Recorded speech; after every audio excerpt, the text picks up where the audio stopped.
하나님은 사랑이십니다. 하나님은 공의로우시면서 사랑의 성품이십니다. 죄는 미워하되 사람은 미워하지 말라는 말도 이 하나님의 성품을 이해한 사람들 마음에서 나온 것입니다. 하나님은 공의로우시기 때문에 죄를 그냥 넘어가지 아니하시지만 사랑의 성품을 가지셨기 때문에 죄인에게서 그 죄를 벗겨주시려고 하십니다. 한국교회의 개혁과 성숙을 소망하며 성경의 핵심 진리들을 전하는 New Reformed Ministry. 그래서 예수님이 오신 것입니다. 그래서 예수님이 십자가에서 우리 죄를 대신 짊어지시고 형벌을 받으시고 그 형벌로부터 우리를 해방해 주시고 나서 그분은 죽음에서 또 부활하신 후에 우리를 그분의 품에 안으신 것입니다. 그래서 우리가 예수 그리스도 안에만 들어와 있으면, 보호하신 막 안에만 들어와 있으면 하나님이 우리를 죄 없다고 인정을 해 주시는 것입니다. 그렇게 하고 나면요, 마음에 이 평화가 일어납니다. 마음에 평화가 있어요. 막 기쁨이 또 솟아납니다. 왜냐하면 인간이 가진 어떤 숙명적인 운명, 이 죽음이라는 운명, 지옥이라는 운명으로부터 벗어났기 때문에 그런 것입니다. 그러므로 여러분, 신앙을 가지십시오. 하나님을 경외하고 경배하는 자가 되십시오. 구원자 예수 그리스도를 마음으로 받아들이시고 그분 안으로 들어오십시오. 그러면 여러분 인생이 달라집니다.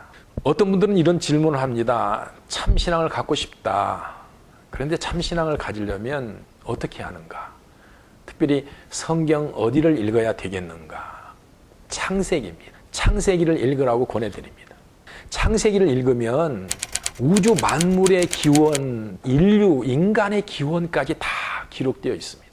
그래서 세계관이 생기는 거예요.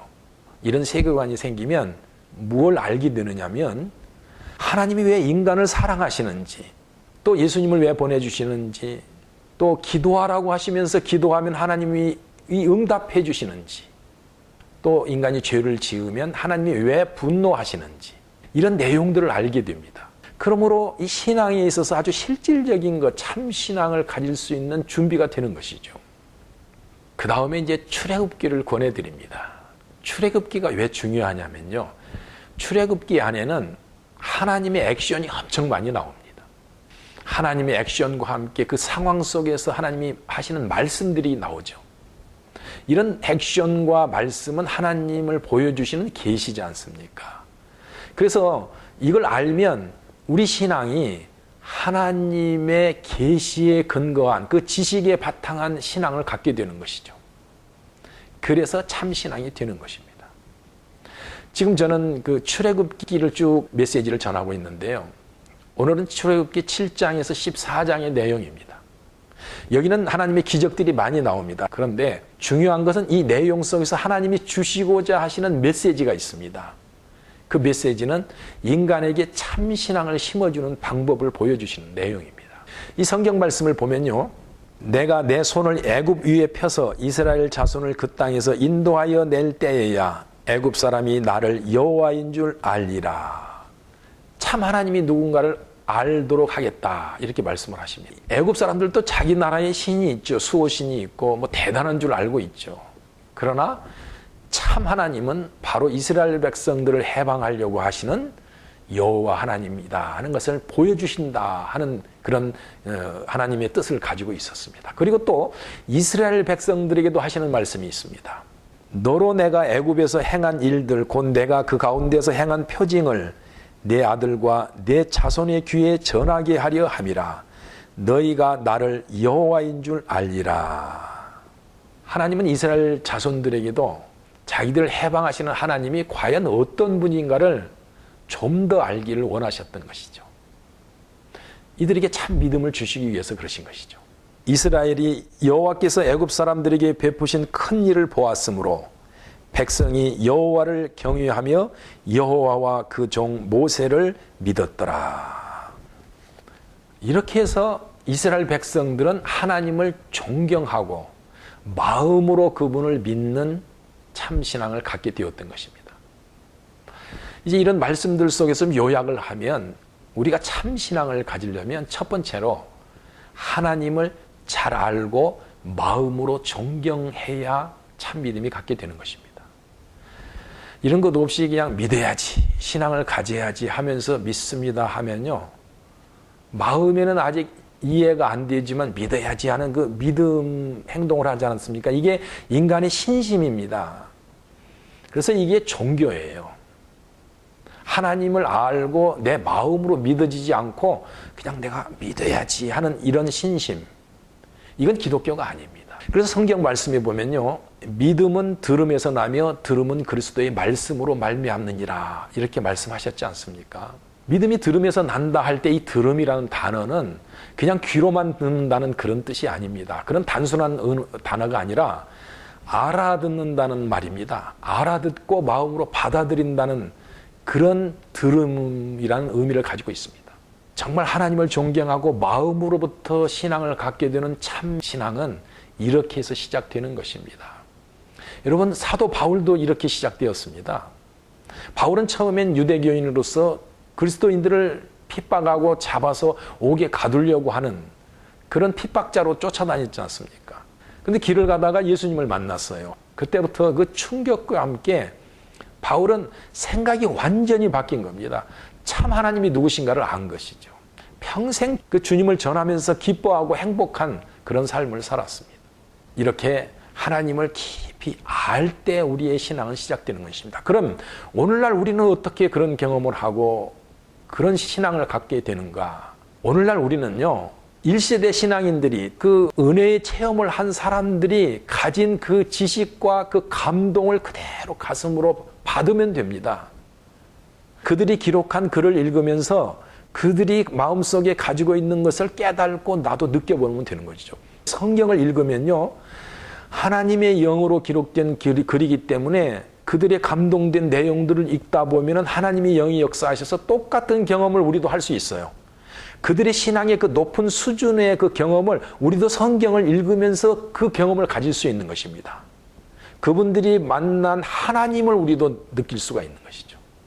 그래서 성경이 굉장히 중요한 것입니다.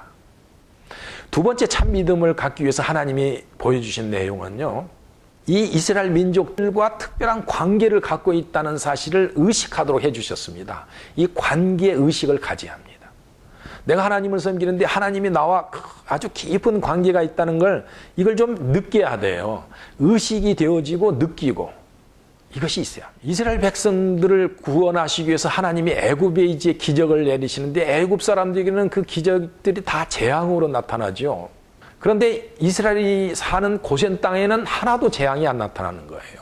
한 번은 우박과 함께 막 불덩어리가 떨어집니다. 그 농경 사회에 들판의 곡식들이 다 파괴되고 재앙이 일어나 버리는 것이죠, 그들에게는. 그런데 이스라엘 백성들이 사는 고센 땅에는 우박 하나 내리지 않는 거예요. 아주 평화로운 거예요. 메뚜기가 구름같이 날아와 가지고 온 들판을 다 덮고 그 남은 식물들을 다 갉아먹어 버립니다. 근데 그때도 이스라엘 백성들이 사는 고센 땅에는 메뚜기가 그렇게 안 오는 거예요. 놀랍지 않습니까? 여러분, 그때 그 자리에 여러분이 계셔가지고 그 사실을 보고 막 듣고 했다면 어떤 생각이 들까요? 아마 소름이 돋을 정도로 하나님이 두렵고, 또 그분이 그 이스라엘 백성들을 사랑하신다는 생각을 할 때 감사하고 하나님과의 특별한 관계의식을 아주 깊이 가지게 되지 않겠습니까? 이런 신앙을 하나님이 심어주셨어요, 이스라엘 백성들에게. 그래서 우리도 그런 신앙을 갖게 돼야죠. 세 번째는 하나님을 경험하고 한 지식과 감동을 늘 기억하면서 대대로 자손들에게 전하라는 것입니다. 다시 말하면 1세대 신앙을 자손 대대에 전하라는 것이죠. 이런 것을 역사적 신앙이라고 할 수 있습니다.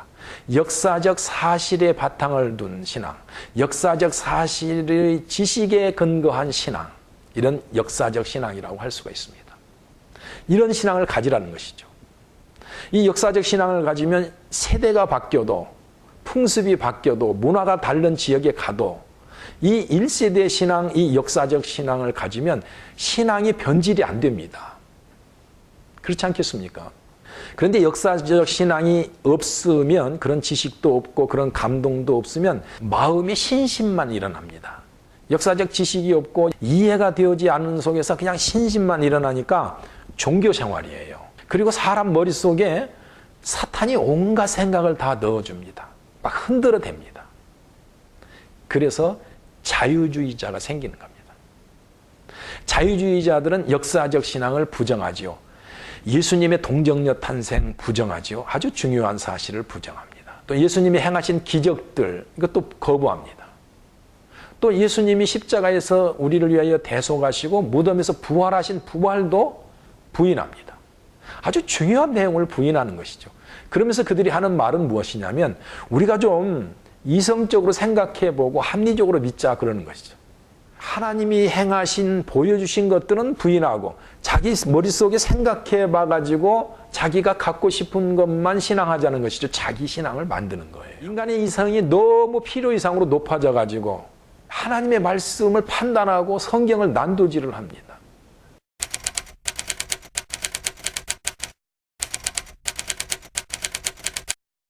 여러분, 그래서 이제 우리 하나님께서는 이스라엘 백성들에게 그들을 사랑하심으로 신앙을 심어주시기 위해서 첫 번째는 하나님의 놀라운 경험들을 보여주신 것이죠. 기적들을 보여주신 것이고. 그래서 오늘날 우리는 그것을 기록하며 그 감동을 가졌던 모세가 기록한 글 속에서 모세가 가진 지식과 그 경험을 회복하는 것이죠.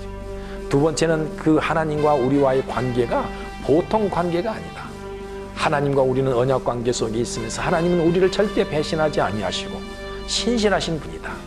우리가 가끔 몰라서 배신하거나 실수를 해도 하나님은 또 기다리신다. 하나님은 우리를 특별히 사랑하신다. 이것을 늘 마음에 기억하면서 자손 대대로 자기 자식들에게 잘 전하시는, 어제나 오늘이나 영원토록 동일하신 하나님의 은혜와 그 권능과 그 사랑을 늘 가슴에 품고 살아가시는 여러분들이 되시기를 주의 이름으로 축원합니다.